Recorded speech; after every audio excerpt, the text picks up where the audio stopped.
Hey guys, welcome back to the channel. Today I'll show you how to print without comments in Microsoft Word. First of all, open the Word document which you want to print. After opening your Word document, simply move into the file option. Now go to the file option. After opening your document, then you will see the option called print. Simply click it.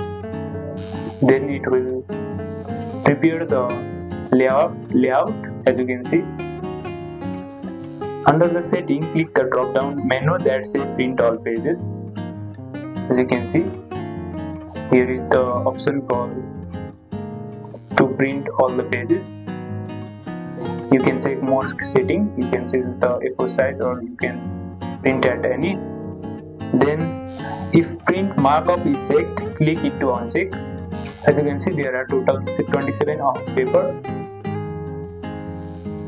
Now your document will print without any comment or editing notes. Simply click on print and you save your file name.